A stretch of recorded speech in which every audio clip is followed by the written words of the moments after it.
Welcome, everyone, to episode 4 of Just Listen. I'm Peter Garino. Today's date is June 1st, 2026. This weekly rant session is pretty much going to be about talk about the President Trump and pretty much what happened to him this past week or some of his legal challenges. First of which, a federal judge this week has paused the actions of the Anti-Weaponization Fund or the Slush Fund.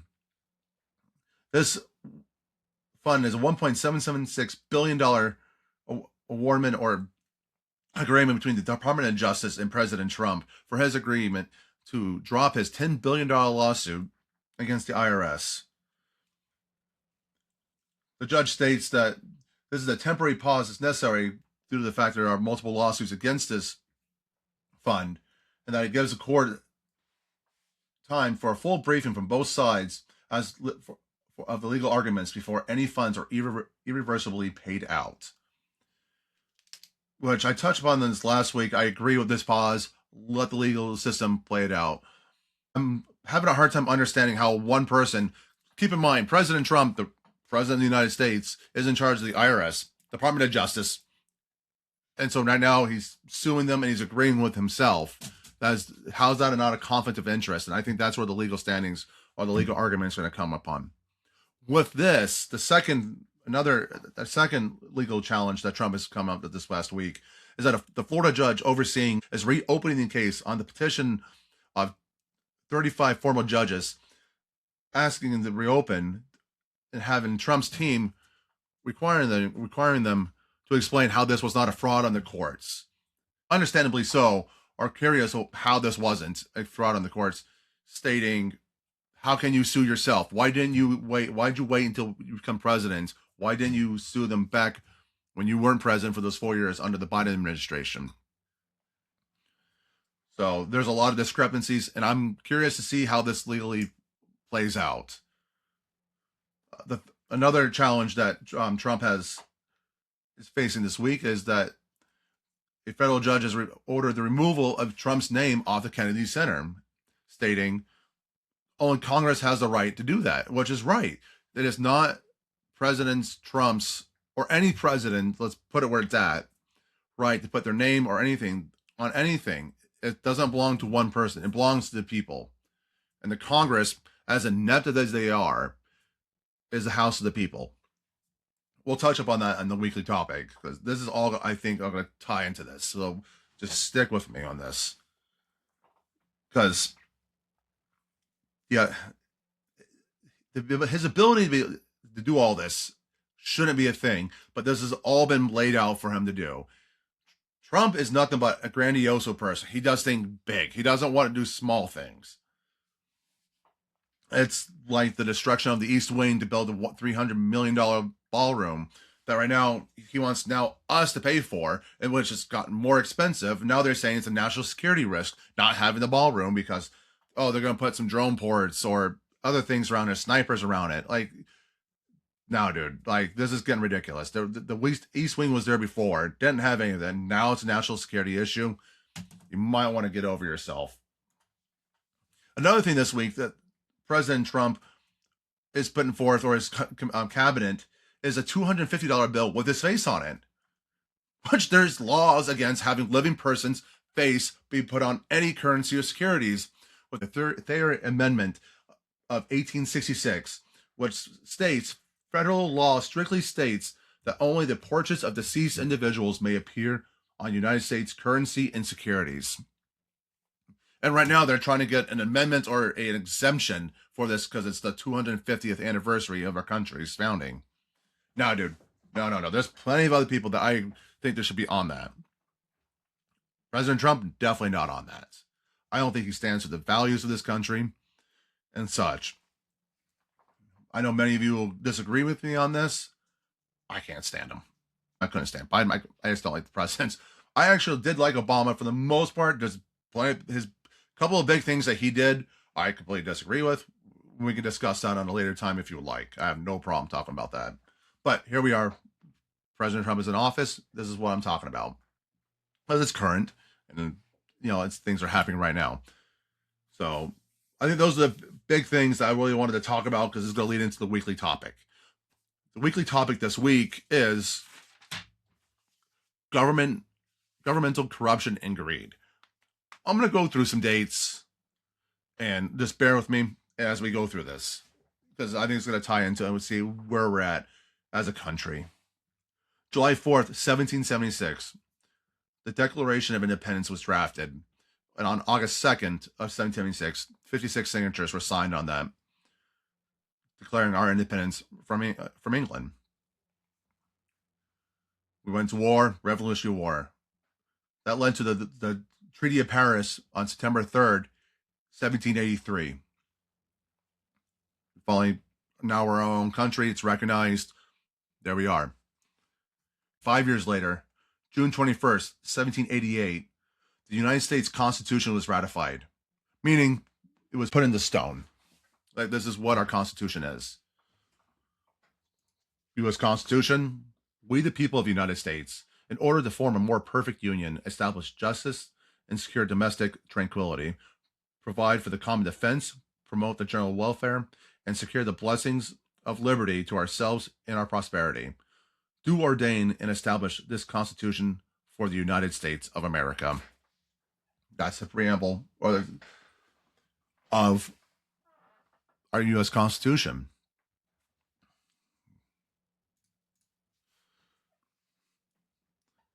Three years later, on December 15th, 1791, they ratified the Bill of Rights, the first 10 amendments of the United States Constitution. The reason why it's called amendments is because the Constitution has been amended. Congress has the power to do that. Congress has the right to go in there, okay, we need to add this to the Constitution, so we do this. These are the first 10 Bill of Rights.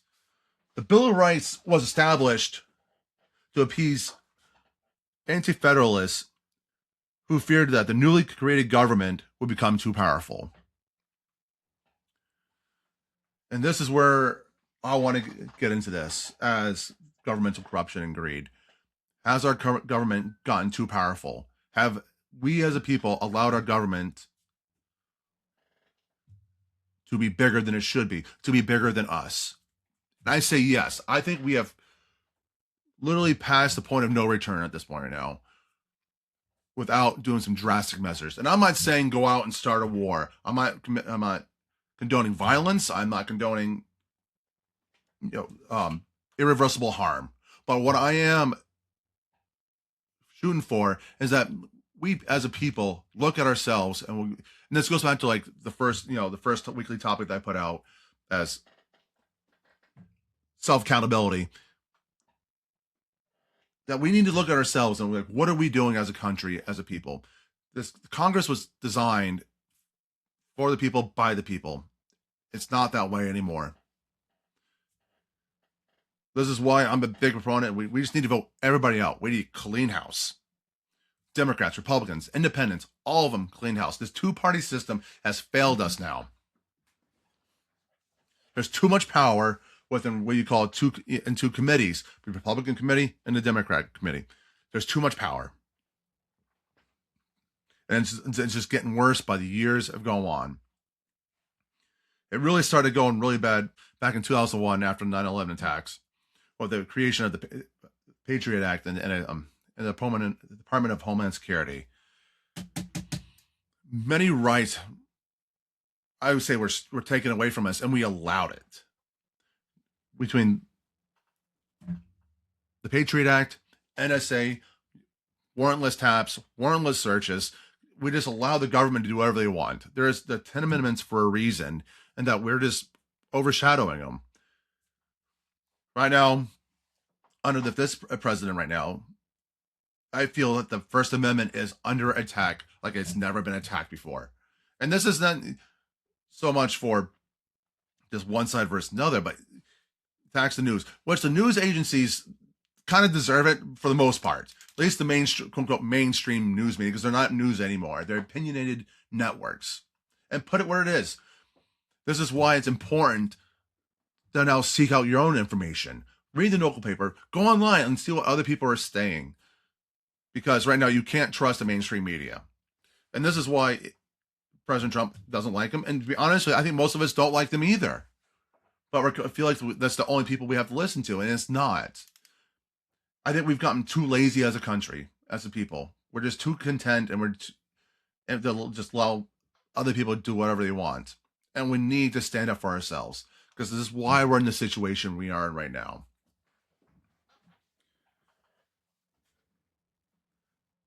The, they just have too much power, and we need to reel that in. Laws need to be more simplified. Our The government budget has ballooned out to the point right now we're being taxed into oblivion. And why are we being taxed to oblivion? Because we allow it. Our defense spending's through the roof. I'm not saying here that we shouldn't have the best equipment for our troops and we shouldn't defend ourselves as a nation. I'm not saying that at all. But if we need to start looking into these books and look how much we're actually charging, or these companies we're signing off on these bills, giving these governmental contracts to independent people who are enriching themselves. And it's not our troops are getting this money. And that's the thing that kind of irritates me and pisses me off, to be quite frank.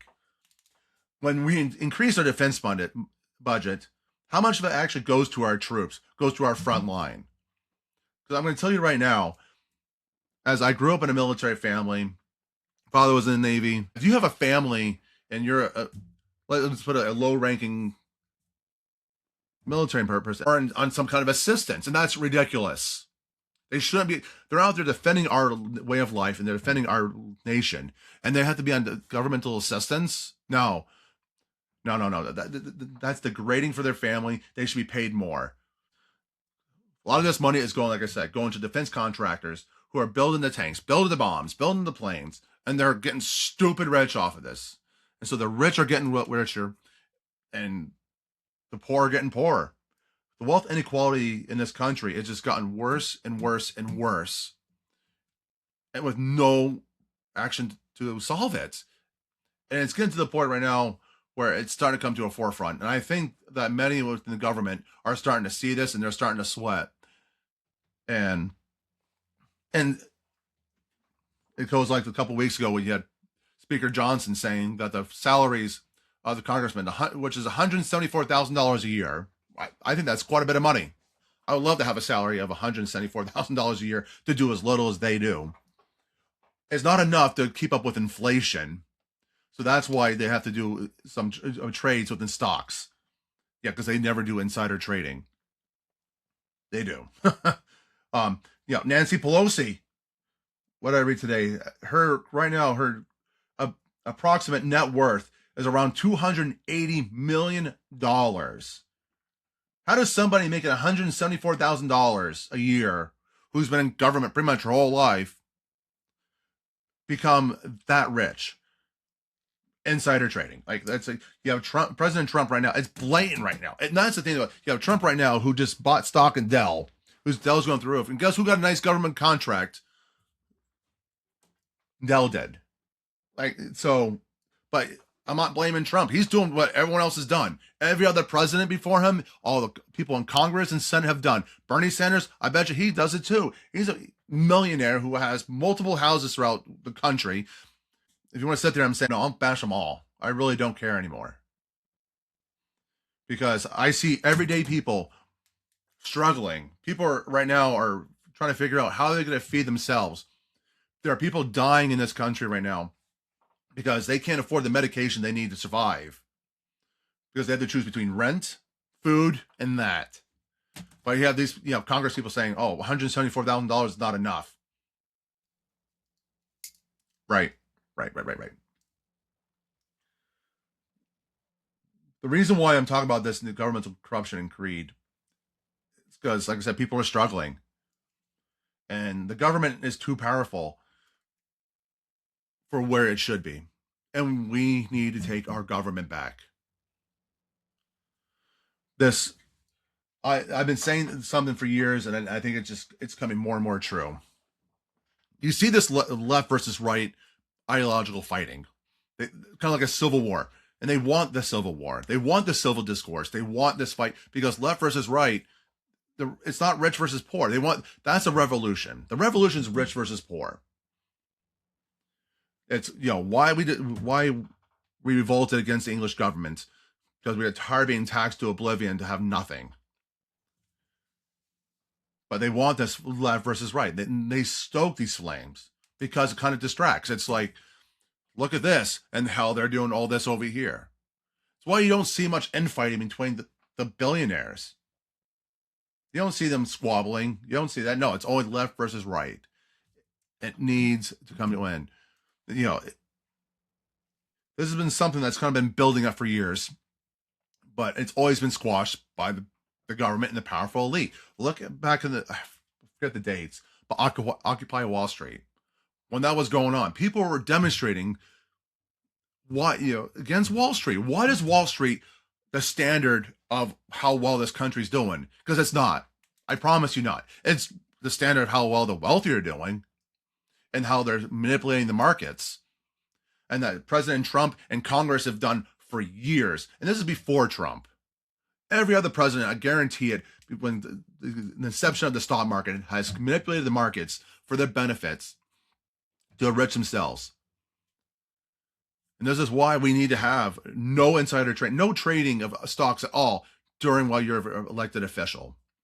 But this goes to the fact that also that when government's too powerful, these people think they're like the rock star levels, that they're above people. And we need to knock them down. I'm not saying they're below us. They should be treated as Americans who are representing Americans. They're not above Americans. That they shouldn't have their noses stood up to us. That we are all equal.